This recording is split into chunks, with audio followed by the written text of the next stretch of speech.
So we're talking about the dynamics moving forward. A lot of businesses are in goal setting. A lot of Mhm. marketing teams are within goal setting. And if you're a small business, you're both things, right? You have business goals, you have marketing goals, you have to piece them together. How should we be thinking about our goals? Give us some examples of like some smart objectives that can really make the marketing plan more effective. Yeah, so I mean, let's talk about smart, right? So one of the biggest things I see is that people don't get specific. They say, well, I want 100 net new customers in the next year. But the question is why?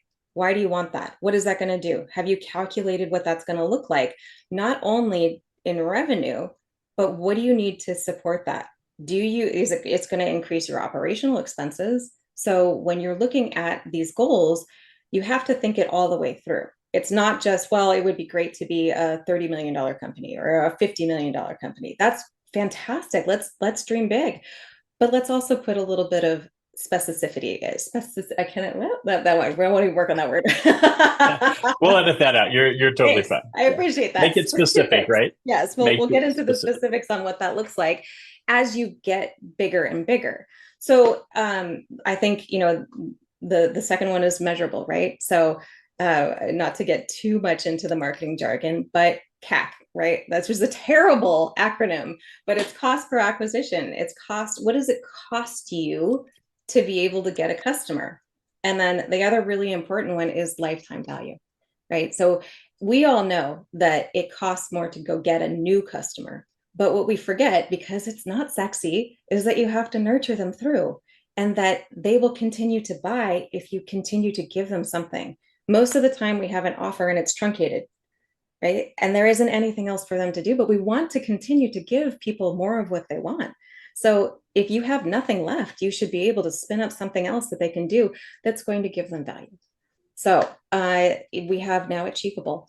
Now this is the one that I love because most people are like, well, can it be done? Right? If you're going to 10x your goals, you might get crushed, but achievable doesn't mean that.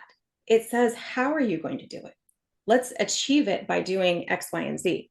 Do you need a landing page? Do you need to make sure that the top of your funnel is actually producing? And what does that look like in the middle of the funnel? Is there a conversion rate metric?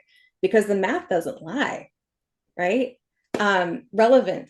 People say, well, is it relevant? Well, is it relevant to the big goal?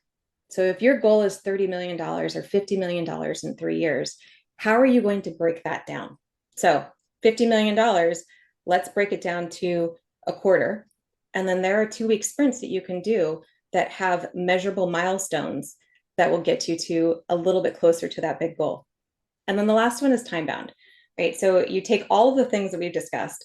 We have 200 new leads that have a CAC, which is, I hate that word, 50, no more than $50. And we will get 100, 200 new leads at $50 a pop in 3 months. So now you have something that's really specific. It lines up with the big goals. We can work it back into what we can do in those 2 week sprints. And then the quarter actually means something. So when you are celebrating because you either did it or didn't do it, you have to be able to say, why didn't we? Or why did we?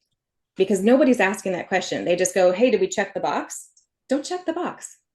Make sure that you're looking at why, because the gaps, the trends, and the anomalies, those are the big things that you need to look at and ask the deeper level question of why this is happening.